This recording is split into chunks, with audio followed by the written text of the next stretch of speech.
Hello friends, स्वागत है मेरे यूट्यूब चैनल एडुकेटर अड्डा पे। हमने असाइनमेंट मॉडल के 4 न्यूमेरिकल सॉल्व कर चुके हैं और चारों के 4 न्यूमेरिकल मिनिमाइजेशन टाइप के थे। अब हम जो प्रॉब्लम नंबर 5 सॉल्व करने वाले हैं वो मैक्सिमाइजेशन टाइप का क्वेश्चन है। एग्जाम के अंदर जब मैक्सिमाइजेशन टाइप का क्वेश्चन पूछा जाए तो किस तरीके से उसे सॉल्व करेंगे with the help of assignment technique आज हम देखेंगे। प्रॉब्लम नंबर 5 क्वेश्चन रीड करते हैं। The captain of a cricket team has to allot 5 middle batting position to 5 batsman. The average run scored by each batsman at this position are as follow. ये हमें matrix दे दिया है, ये batsman के नाम है और बैटिंग पोजीशन है। मैट्रिक्स को भी समझने की कोशिश करो। फॉर एग्जांपल की बात करो, बैट्समैन नंबर सी जब फर्स्ट पोजीशन पे जाता है तो 49 रन मारा था एक दिन, सेकेंड पोजीशन पे गया था तो 35 रन मारा था। यही बैट्समैन नंबर सी जब थर्ड पोजीशन पे गया था 41 रन बना था। इसी तरह batsman number C fourth position पे जब गया था 38 रन मारा था और फिफ्थ पोजीशन पे जब गया था 45 रन मारा था। इस तरीके से सारे के सारे बैट्समैन के अलग अलग पोजीशन पे अलग अलग रन दिया है। तो with the help of assignment technique हमें यह बताना है कि इस बैट्समैन को किस सीक्वेंस में भेजा जाए कि जिस तरीके से पूरे के पूरे टीम का maximum to maximum run score हो। तो आगे क्वेश्चन लिखा है, using assignment model determine the assignment of batsman to position which would give maximum runs in favour of team. ये देखो मैक्सिमम वर्ड, ये जो शब्द इस्तेमाल किया गया है मैक्सिमम रन, मिनिमम कॉस्ट, इसी के बेस पे हम लोग डिसाइड करते हैं कि गिवन क्वेश्चन मैक्सिमाइजेशन का है या फिर मिनिमाइजेशन का है। यहां पे मैक्सिमम रन हमें फाइंड करना है, इसका मतलब ये मैक्सिमाइजेशन टाइप का क्वेश्चन है। और आपको एक बात बताते चलूं, मैक्सिमाइजेशन का क्वेश्चन और मिनिमाइजेशन के क्वेश्चन के अंदर सिर्फ एक ही स्टेप का फर्क है। जब मैक्सिमाइजेशन का क्वेश्चन पूछा जाए और तो उसके अंदर और मिनिमाइजेशन के जो स्टेप है उन दोनों के बीच में सिर्फ एक ही स्टेप का फर्क है, वो मैं आपको बताता हूं। और बाकी सारे के सारे स्टेप मिनिमाइजेशन जैसे ही है। बट कोई भी न्यूमेरिकल वो मैक्सिमाइजेशन का पूछा जाए, मिनिमाइजेशन का पूछा जाए या रिस्ट्रिक्शन टाइप का क्वेश्चन पूछा जाए या ट्रैवलिंग सेल्समैन प्रॉब्लम पूछा जाए, सबसे पहला काम आपका यह है कि चेक कर लो कि गिवन टेबल, गिवन मैट्रिक्स हमें जो क्वेश्चन में दिया है वो बैलेंस्ड टाइप असाइनमेंट प्रॉब्लम है कि अनबैलेंस्ड है। यहां पे मैं जब चेक कर रहा हूं कि नंबर ऑफ रोज 5 है, नंबर ऑफ कॉलम भी 5 है, इसका मतलब number of rows is equal to number of column. इसका मतलब ये बैलेंस्ड टाइप असाइनमेंट प्रॉब्लम दिया है। अगर by chance unbalanced type assignment problem दिया होता तो हमारा सबसे पहला स्टेप यह है कि हमें उसे बैलेंस्ड में कन्वर्ट करना है with the help of dummy row या फिर डमी कॉलम, जिसकी जरूरत पड़े उसका इस्तेमाल करके हमें उसे सबसे पहले बैलेंस्ड में कन्वर्ट करना है। बट यहां पर हमें जो गिवन मैट्रिक्स दिया हुआ है वो बैलेंस्ड टाइप का है, तो हमें कोई टेंशन की बात नहीं है। तो दूसरा जो चेकिंग है, हमने चेक किया कि मैक्सिमाइजेशन का टाइप का क्वेश्चन है, तो हमें सबसे पहले इसको मैक्सिमाइजेशन टाइप के क्वेश्चन को मिनिमाइजेशन में कन्वर्ट करना है। मिनिमाइजेशन में कन्वर्ट करने के लिए जो तरीका यह है कि जो गिवन मैट्रिक्स है उस मैट्रिक्स में जो सबसे बड़ा नंबर है, जो सबसे हाईएस्ट वैल्यू है, अगर मैं चेक करता हूं पूरे के पूरे मैट्रिक्स के अंदर जितने भी एलिमेंट लिखे हैं या जितने भी नंबर लिखे हैं उसमें सबसे हाईएस्ट नंबर 49 है। इस 49 को सारे के सारे नंबर के साथ माइनस कर दे, सारे के सारे नंबर के साथ माइनस कर दे। यही तरीका है मैक्सिमाइजेशन क्वेश्चन को मिनिमाइजेशन में कन्वर्ट करना, और बाकी के सारे प्रोसीजर मिनिमाइजेशन जैसे हो जाएंगे, सेम रहेंगे, कोई टेंशन वाली बात नहीं। हमें क्या करना पड़ेगा, मैक्सिमाइजेशन का क्वेश्चन हो तो पूरे के पूरे मैट्रिक्स में से जो सबसे हाईएस्ट नंबर होगा, जिस तरीके से देखा जाए तो यहां पे हाईएस्ट वैल्यू 49 है, इस 49 को सारे एलिमेंट के साथ माइनस कर देवे एक हमारा नया टेबल मिलेगा, उसको हम लोग कह सकते हो मिनिमाइजेशन वाला टेबल मिल जाएगा। जिस तरीके से 49 को मैं माइनस करूंगा 40 के साथ, तो यहां पे 9 बचेगा, 49 माइनस 46 3 बचेगा, 49 माइनस 48 1 बचेगा, 49 माइनस 36 13 बचेगा, 49 माइनस 48 1 बचेगा। इस तरीके से सारे के सारे एलिमेंट के साथ माइनस कर देवे। माइनस करने के बाद हमें एक नया टेबल मिलेगा, वो नया टेबल मैं आपके सामने ऐसा रख रहा हूं। ये हमारा सबसे पहला स्टेप होगा कि हमने क्या करा कि मैक्सिमाइजेशन को मिनिमाइजेशन में कन्वर्ट किया और हाईएस्ट वैल्यू कितनी थी वहां पे, हाईएस्ट वैल्यू 49 थी।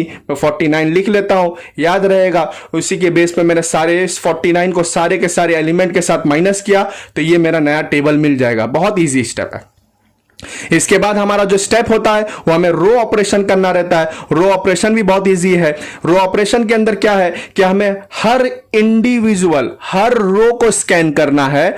उस पर्टिकुलर रो के अंदर जो सबसे छोटी वैल्यू होगी, जो सबसे मिनिमम वैल्यू होगी, उस मिनिमम वैल्यू को सिलेक्ट करना है और उसी पर्टिकुलर रो के अंदर जितने भी एलिमेंट उसके साथ माइनस करना है। जैसे एग्जांपल के तौर पे अगर मैं फर्स्ट वाले रो की बात करूं तो फर्स्ट वाले रो के अंदर जो मिनिमम वैल्यू है 1 है, तो इस 1 को मैं सारे एलिमेंट के साथ माइनस करूंगा। जैसे 9 - 1 8 बचेगा, 3 - 1 2 बचेगा, 1 - 1 0 बचेगा। इसी तरह 13 - 1 12 बचेगा, 1 - 1 0 बचेगा। इसी तरह मैं पूरे के पूरे रो के लिए हर रो को स्कैन करना है, हर रो के अंदर से मिनिमम वैल्यू सिलेक्ट करना है। मिनिमम वैल्यू सिलेक्ट करने के बाद सारे एलिमेंट के साथ माइनस कर दो। सारे एलिमेंट के साथ माइनस करने के बाद हमें यह नया टेबल मिलेगा जिसको हम लोग कहते हैं रो ऑपरेशन। हमारा टाइम बचे इसलिए मैंने पहले से टेबल बना के रखा। बहुत ही इजी स्टेप है। जो इसके अंदर जो सबसे मेन इंपॉर्टेंट पॉइंट और मेन इंपॉर्टेंट जो फैक्टर है वो असाइनमेंट वाला है। असाइनमेंट पे हमें ध्यान देखना है। बाकी रो ऑपरेशन और कॉलम ऑपरेशन बहुत आसानी के साथ आप कर सकते हो। सेकंड स्टेप हमारा इसके बाद रो ऑपरेशन के बाद क्या है, कॉलम ऑपरेशन करना। कॉलम ऑपरेशन का भी प्रोसीजर सेम है। सारे इंडिविजुअल कॉलम को स्कैन करना है। उस इंडिविजुअल कॉलम के अंदर जो सबसे मिनिमम नंबर रहेगा उस मिनिमम नंबर को सिलेक्ट करना है। उसी पर्टिकुलर कॉलम के अंदर उसको पूरे एलिमेंट के साथ माइनस कर देना है। जैसे ये फर्स्ट कॉलम के अंदर कोई चेंजेस नहीं आएगा क्योंकि पहले से यहां पे 0 मिनिमम नंबर है, तो 0 को मैं कोई भी नंबर के साथ माइनस करूंगा तो सेम ही एलिमेंट आएगा। तो फर्स्ट कॉलम सेम रहेगा, सेकंड कॉलम भी सेम। सेकंड कॉलम के अंदर मिनिमम नंबर 3 रहेगा या 2 रहेगा, यहां पे 2 रहेगा, सॉरी यहां पे मिनिमम नंबर 2 रहेगा। तो 2 - 2 0, 16 - 2 14, 14 - 2 12 और 3 - 2 1 बचेगा, 7 - 2 5 बचेगा। यहां पे 2 0 है, सेम एलिमेंट रहेगा। यहां पे अगर मैं देखा जाए तो मिनिमम नंबर 5 है, तो 12 - 5 7 और यहां पे 14 बचेगा, 11 - 5 6 बचेगा और 5 - 5 0, 5 - 5 0। इसी तरह यहां पे भी मिनिमम नंबर 0, तो ये पूरा का पूरा सिर्फ 2 ही कॉलम के अंदर चेंजेस आएगा तो हमें एक नया टेबल मिल जाएगा। वो नया टेबल मैं आपके सामने रख दिया। ये हमारा सोल्यूशन है जो हमने डिस्कस किया। हमने क्या करा, सबसे पहले मैक्सिमाइजेशन को मिनिमाइजेशन में किया, करने का तरीका बता दिया। हाईएस्ट वैल्यू को सिलेक्ट करो, सारे एलिमेंट के साथ माइनस कर दो। इसी के बाद हम लोग ने रो ऑपरेशन किया, हर रो में से मिनिमम वैल्यू लिया, उस मिनिमम वैल्यू को पर्टिकुलर रो के अंदर माइनस कर दिया। इसी तरह मैंने कॉलम ऑपरेशन किया, कॉलम ऑपरेशन के अंदर हर कॉलम को स्कैन किया, हर कॉलम को स्कैन करने के बाद मिनिमम नंबर सिलेक्ट करके उस पर्टिकुलर कॉलम के सारे एलिमेंट के साथ माइनस कर दिया।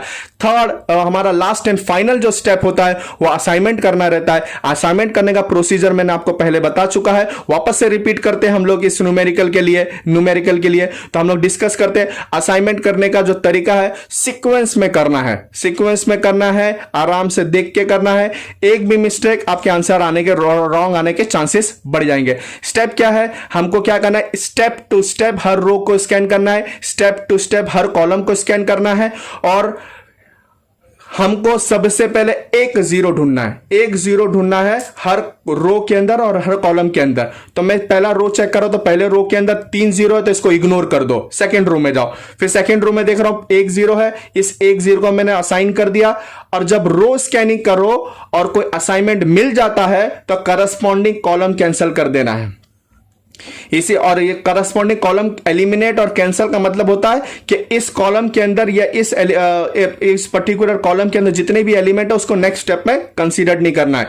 इसी तरह थर्ड रो के अंदर जब मैं स्कैनिंग कर रहा हूं तो एक भी 0 नहीं है। फोर्थ रो के अंदर जब स्कैनिंग कर रहा हूं तो 2 0, हमको 1 0 ढूंढना था, इग्नोर कर दिया हम लोग ने फोर्थ रो को भी। फिफ्थ रो को जब स्कैनिंग कर रहा हूं तो यहां पे भी 2 0 है। इसी तरह जब मैं कॉलम स्कैनिंग कर रहा हूं तो कॉलम स्कैनिंग फर्स्ट कॉलम तो स्कैन नहीं कर सकता, डिलीट हो चुकी है। अब सेकेंड कॉलम जब स्कैन कर रहा हूं तो सेकेंड कॉलम में हाँ 1 0 मिला। अब जब कॉलम स्कैनिंग करते हैं और कोई असाइनमेंट हो जाता है तो करस्पॉन्डिंग रो कैंसिल हो जाती है, तो मैं करस्पॉन्डिंग रो कैंसिल कर दिया। इसी तरह थर्ड कॉलम मैंने जब चेक किया तो थर्ड कॉलम में 2 0 तो इग्नोर कर दिया। फोर्थ कॉलम जब चेक किया तो फोर्थ कॉलम के अंदर भी 2 0 इग्नोर कर दिया। और फिफ्थ कॉलम जब चेक किया तो फिफ्थ कॉलम में एक भी 0 नहीं था। सवाल यह उठता है कि स्कैनिंग प्रोसेस कब तक करना है। स्कैनिंग प्रोसेस तब तक करना है जब तक सारे के सारे 0 असाइन ना हो जाए या फिर कैंसिल ना हो जाए। मैं देख रहा हूं कि यहां पे अभी भी 0 बचा हुआ है, तो वापस से सीक्वेंस में स्कैनिंग करना है। मैंने कॉलम स्कैन कर चुका, अब वापस से हर रो को स्कैन करूंगा, फिर कॉलम को स्कैन करूंगा। तो फर्स्ट रो तो स्कैन नहीं कर सकता। अब जब मैं स्कैनिंग भी जब करने जा रहा था तो मैंने देखा, सबको इग्नोर क्यों किया, क्योंकि मैंने जब स्कैन किया तो पता यह चला था कि हर रो के अंदर और हर कॉलम के अंदर अब 2 ही 0 बचा है, अब 1 0 कहीं पे भी नहीं है। जब ऐसा कंडीशन आ जाए तो हमारा जो सेकंड स्टेप ऐसा रहता है कि अब हर रो के अंदर, हर कॉलम के अंदर हम 2 0 ढूंढेंगे। तो मैं फर्स्ट रो तो चेक नहीं कर सकता, सेकेंड रो में एक भी 0 नहीं है, थर्ड रो के अंदर एक भी 0 नहीं है, फोर्थ रो के अंदर अब 2 0 है। अब इस 2 0 में से मेरी मर्जी किसी को भी सिलेक्ट कर सकता हूं, आंसर में कोई फर्क नहीं आता। तो मैं क्या करूंगा, तो फर्स्ट वाला 0 सिलेक्ट कर लेता हूं। जब रो स्कैनिंग करता हूं और कोई असाइनमेंट हो जाता है तो करस्पॉन्डिंग कॉलम कैंसिल हो जाती है। इसी तरह बाय डिफॉल्ट ऐसा हुआ कि फाइनल वाला जो रो स्कैन कर रहा था तो वहां पे 1 0 ही बचा था, उस 1 0 को मैंने सिलेक्ट कर लिया और करस्पॉन्डिंग कॉलम कैंसिल कर दी। अब मैं क्या देख रहा हूं कि पूरा का पूरा टेबल के अंदर से सारे के सारे 0 असाइन भी हो चुके हैं या फिर कैंसिल हो चुके हैं। तो यहां पे स्कैनिंग प्रोसेस स्टॉप हो जाती है। फिर वापस से सवाल उठता है कि मेरा ऑप्टिमल सॉल्यूशन रीच हुआ कि नहीं रीच हुआ, मुझे न्यूमेरिकल यहां पे स्टॉप कर देना है कि नहीं स्टॉप करना है। इसका चेक करने का जो तरीका यह है, बहुत ईजी तरीका है कि हमारे नंबर ऑफ रोज जितने होते हैं उतना असाइनमेंट अगर हो गया, जैसे नंबर ऑफ रोज 5 है और असाइनमेंट भी अगर 5 हो गया, हम प्रोसीजर को यहीं पे स्टॉप कर देंगे, हमारा ऑप्टिमल सॉल्यूशन रीच हो चुका। बट यहां पे मैं चेक कर रहा हूं कि यहां पे नंबर ऑफ रोज 5 है और असाइनमेंट मेरे 4 ही हुए, इसका मतलब मेरा ऑप्टिमल सॉल्यूशन रीच नहीं हुआ है। ऑप्टिमल सॉल्यूशन रीच नहीं हुआ है तो हमें क्या करना पड़ेगा कि इस न्यूमेरिकल को, इस आंसर को आगे फॉरवर्ड करना पड़ेगा। आगे फॉरवर्ड करने का तरीका मैं आपको बता दूं कि तरीका यह है, जब हमारा ऑप्टिमल सॉल्यूशन रीच नहीं हुआ है, न्यूमेरिकल को आगे फॉरवर्ड करना हो तो न्यूमेरिकल को आगे फॉरवर्ड करने का तरीका यह है कि बचा हुआ जो नंबर है, बचा हुआ नंबर, ये सारे बचे हुए नंबर जो लाइन के अंदर पास नहीं हो रहे, उसको हम बचे हुए नंबर कहते हैं। इस बचे हुए नंबर में से जो मिनिमम नंबर है उसको सिलेक्ट करो, और बचे हुए नंबर में से बाई चांस अगर 0 होता है तो 0 को सिलेक्ट नहीं कर सकते, 0 के अलावा 0 से ग्रेटर देन नंबर जो होगा उसको सिलेक्ट करना रहेगा। तो बचे हुए नंबर में से बचा हुआ जो नंबर है उसमें से मिनिमम नंबर सिलेक्ट करना है। अगर मैं यहां पे चेक कर रहा हूं तो मिनिमम नंबर यहां पे 1 है, तो मैं लिख देता हूं 1, याद रहे इसलिए लिख देता हूं। तो मैंने मेरे चेक करा, इस मिनिमम नंबर यहां पे 1 है, इस 1 को ये बचे हुए नंबर के साथ माइनस कर देंगे, बचे हुए नंबर के साथ माइनस कर देंगे और इंटरसेक्शन पॉइंट पे प्लस कर देंगे, ऐड कर देंगे। इंटरसेक्शन पॉइंट किसको कहते हैं, जहां पे भी असाइनमेंट करने के टाइम हम लोग ने रो और कॉलम को करस्पॉन्डिंग कैंसिल किया होगा, वहां पे इंटरसेक्शन पॉइंट बना होगा। जैसे इंटरसेक्शन पॉइंट यहां पे बना, यहां पे देखो रो की लाइन भी गई है और कॉलम की लाइन, तो इसको इंटरसेक्शन पॉइंट बोलते हैं। यहां पे ऐड करना पड़ेगा, यहां पे ऐड करना पड़ेगा, यहां पे ऐड करना पड़ेगा, मतलब यहां पे 8 + 1 9 आ जाएगा, 0 + 1 1 आ जाएगा, 7 + 1 8 आ जाएगा। और बचा हुआ और बाकी जो नंबर है जो लाइन के अंदर पास हो रहे उसके अंदर कोई चेंजेस नहीं आएगा, 2 ही जगह चेंजेस आएगा। एक चेंजेस पहले हमने क्या करा, बचे हुए नंबर में से मिनिमम नंबर सिलेक्ट कर लिया, इसी बचे हुए नंबर में से सारे मिनिमम नंबर को माइनस कर देंगे, 14 - 1 13, ये 12 - 1 11 बचेगा, 1 - 1 0, और इंटरसेक्शन पॉइंट पे ऐड कर देंगे और बाकी जो नंबर है लाइन के अंदर बचे हुए हैं उसके अंदर कोई चेंजेस नहीं आएगा। और उसके बाद हमारा जो नया टेबल बनेगा वो नया टेबल इस तरीके से बनेगा, यहां पे इंटरसेक्शन पॉइंट पे ऐड करना था तो यहां पे 9 बच जाएगा, यहां पे कोई चेंजेस नहीं आएगा, तो 9 0 0 19 और 11 इस तरीके से यहां पे भी कोई चेंजेस नहीं आएगा क्योंकि इंटरसेक्शन पॉइंट नहीं था। यहां पे 0 13 फिर 11 के बाद 1 - 1 0 और हमारा बचेगा 5 - 1 4।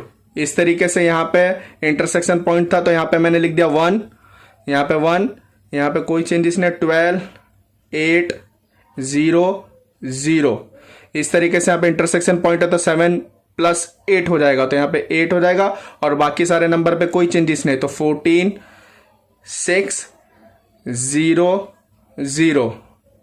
लास्ट वाला कॉलम के अंदर फर्स्ट एलिमेंट के अंदर कोई चेंजेस नहीं आएगा, यहां पे 0 लिख दिया मैंने और बाकी सारे एलिमेंट में 4 - 1 3 बच जाएगा, यहाँ पे भी 3 बच जाएगा, और यहाँ पे 5 - 1 4 बच जाएगा, और 1 - 1 0 बच जाएगा। ये हो गया, न्यूमेरिकल को आगे फॉरवर्ड कर दिया। न्यूमेरिकल को आगे फॉरवर्ड करने के बाद वापस से असाइनमेंट टेक्निक का इस्तेमाल करके असाइनमेंट करना है। असाइनमेंट करने का जो प्रोसीजर था वो सेम ही रहेगा। सबसे पहले मैं रो स्कैनिंग करूंगा। रो स्कैनिंग के अंदर हर रो और हर कॉलम को इंडिविजुअल स्कैन करना है। सबसे पहला काम यह है कि हमें एक जीरो ढूंढना है। तो फर्स्ट रो को मैं जब स्कैन किया तो यहां पे देखा तो यहां पे 2 जीरो है। सेकेंड रो को जब स्कैन किया, हाँ यहां पे 1 जीरो मिला, उस जीरो को मैंने सिलेक्ट किया। और जब रो स्कैनिंग करते हैं और कोई असाइनमेंट आ जाता है तो उसका करस्पॉन्डिंग कॉलम कैंसिल हो जाता है, तो मैंने कॉलम कैंसिल कर दी।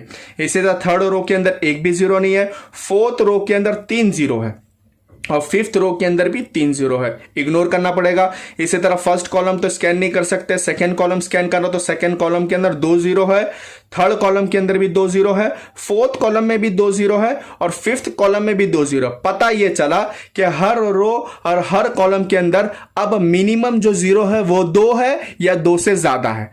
तो अब हमको क्या करना है, अब नेक्स्ट स्टेप ये करना पड़ेगा कि हमको 1 जीरो तो मिल नहीं रहा है, मिनिमम जीरो कितना है, 2 है। तो अब हर रो को और हर कॉलम को स्कैन करने के टाइम हमको ये चेक करना है कि कहां पे अब 2 जीरो है। तो मैं क्या काम करता हूं कि फर्स्ट रो को जब स्कैन कर रहा हूं तो फर्स्ट रो को जब स्कैन किया तो फर्स्ट रो के अंदर हमारे पास 2 जीरो है, एक यहां पे एक यहां पे। मेरी मर्जी में इसको सिलेक्ट करूं या इसको सिलेक्ट करूं, कोई फर्क नहीं पड़ता। तो मैं इसको सिलेक्ट कर लेता हूं और करस्पॉन्डिंग कॉलम कैंसल कर दूंगा। इसी तरह सेकंड रो में एक भी जीरो नहीं है, थर्ड रो में भी एक भी जीरो नहीं है, फोर्थ रो के अंदर 2 जीरो है, फोर्थ रो में से 2 जीरो है, उस 2 जीरो में से मैं पहला वाला जीरो सिलेक्ट कर लेता हूं। आपकी मर्जी, जो सिलेक्ट करना आप सिलेक्ट कर सकते हो, आंसर में कोई फर्क नहीं आएगा। इसके बाद मैं करस्पॉन्डिंग कॉलम कैंसिल कर दिया। इसी तरह फिफ्थ रो के अंदर 1 जीरो और 2 जीरो था, उसमें से पहला वाला जीरो मैंने सिलेक्ट कर लिया। सिलेक्ट करने के बाद करस्पॉन्डिंग कॉलम कैंसिल कर दिया। इसी तरह जब मैं कॉलम स्कैनिंग करूंगा तो ये सारे कॉलम स्कैन तो नहीं कर सकता, क्योंकि सारे के सारे कॉलम कैंसिल हो गए, सिर्फ लास्ट वाला कॉलम बचा है। अब लास्ट वाले कॉलम में 2 जीरो तो है, देखना ये बहुत इंपॉर्टेंट पॉइंट है, 2 जीरो तो है, इसको असाइन नहीं कर सकता। नहीं करने का रीजन यह है कि इस रो में ऑलरेडी असाइनमेंट हो चुका है। जिस रो के अंदर असाइनमेंट ऑलरेडी हो चुका है और उसके बावजूद भी कोई जीरो बचता है तो उस जीरो को कैंसल, मैनुअली ऐसा कैंसल कर सकते। इसी तरह इस जीरो को भी असाइन नहीं कर सकता। क्यों नहीं असाइन कर सकता? क्योंकि ऑलरेडी इस पर्टिकुलर रो के अंदर असाइनमेंट हो चुका है और किसी भी रो के अंदर एक से ज्यादा असाइनमेंट नहीं हो सकता। तो इसको मैं मैनुअली कैंसल कर देता हूं। वापस से मुझे चेक करना है कि ऑप्टिमल सॉल्यूशन रीच हुआ कि नहीं रीच हुआ। यहां पे नंबर ऑफ रोज 4 थे, असाइनमेंट वापस से नंबर ऑफ रोज 5 थे, असाइनमेंट मुझे वापस से 4 मिला। पता यह चला कि number of rows is not equal to number of assignment. इसका मतलब ऑप्टिमल सॉल्यूशन रीच नहीं हुआ है। इसका मतलब मुझे न्यूमेरिकल को वापस से आगे फॉरवर्ड करना पड़ेगा और फॉरवर्ड करने का तरीका सेम है।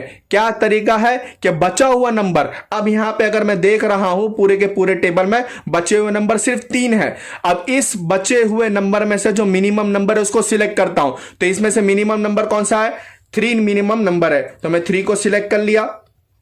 3 को सिलेक्ट, इस बचे हुए नंबर में से मिनिमम नंबर सिलेक्ट करने के बाद यही बचे हुए नंबर में से माइनस कर दो, तो 3 - 3 0 हो जाएगा। यहां पे भी 3 - 3 0 हो जाएगा और 4 - 3 1 बचेगा।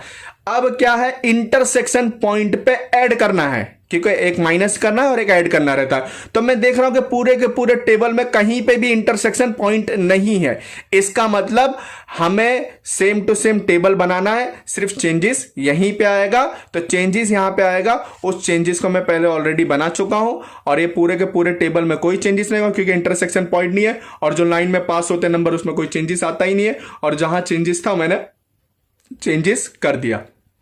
चेंजेस करने के बाद हमको क्या करना रहता है? असाइनमेंट करना रहता है। असाइनमेंट करने का तरीका सेम, सबसे पहले रो स्कैनिंग करना पड़ेगा और रो स्कैनिंग के अंदर हम लोग को कितने जीरो ढूंढना है? 1 जीरो ढूंढना है। मैं फर्स्ट वाले रो के अंदर देखा तो 2 जीरो है, सेकंड रो में भी 2 जीरो है, थर्ड रो के अंदर भी 2 जीरो है, फोर्थ रो के अंदर 3 जीरो है, फिफ्थ रो के अंदर 3 जीरो है। इसी तरह कॉलम स्कैन कर रहा तो कॉलम स्कैन के अंदर 2 जीरो है, सेकंड कॉलम में भी 2 जीरो है, थर्ड कॉलम में भी 2 जीरो है, फोर्थ कॉलम में 2 जीरो है, फिफ्थ कॉलम के अंदर 4 जीरो है। पता यह चला कि पूरे के पूरे रो को स्कैन किया और पूरे के पूरे कॉलम को स्कैन किया।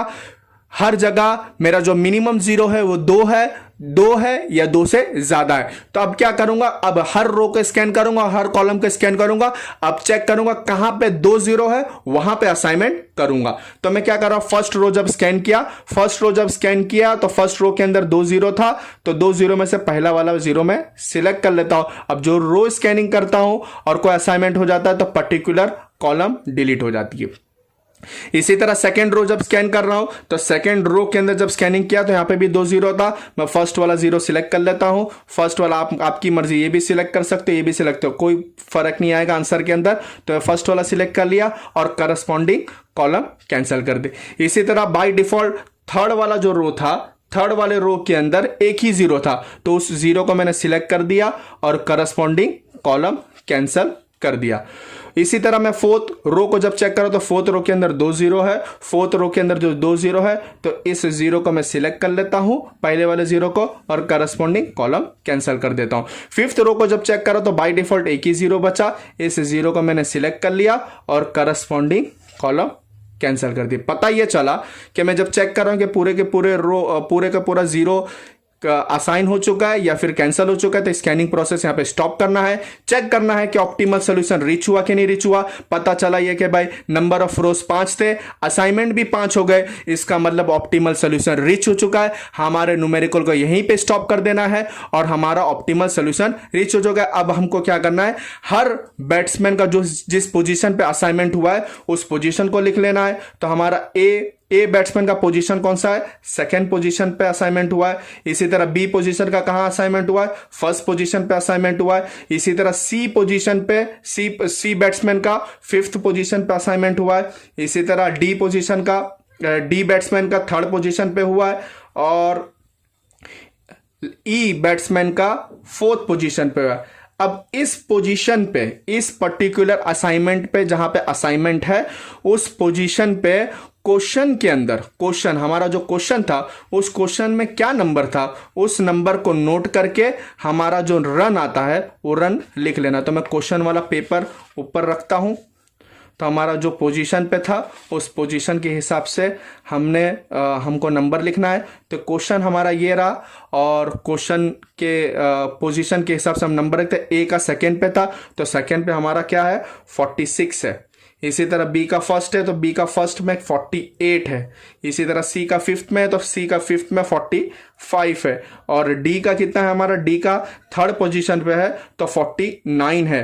और ई का कौन से पोजीशन पे, फोर्थ पोजीशन पे है तो फोर्थ पोजीशन में हमारा कितना है, 43 है। इसको मैं प्लस कर लेता हूं with the help of calculator, तो हमारा आंसर आ जाएगा 46 प्लस 48 प्लस 45 प्लस 49 प्लस 43। तो हमारा आंसर कितना आ जा रहा है, डिस्प्ले पे हमारा कैलकुलेटर पे आंसर आ चुका है 231। तो हम लोग का जो इस पोजीशन पे अगर सारे बैट्समैन जाते हैं तो हमारा टीम का maximum to maximum run score होगा, जो रन है हमारा 231 रन्स। इसके बावजूद भी अगर आपको कोई क्वेश्चन होगा या कोई डाउट होगा आप कमेंट बॉक्स में पूछ सकते हैं। अगर वीडियो अच्छी लगी हो तो लाइक जरूर करें, आगे के वीडियो के लिए बेल आइकन पे क्लिक कर दीजिए और मेरे चैनल को सब्सक्राइब कर दीजिए। Thank you.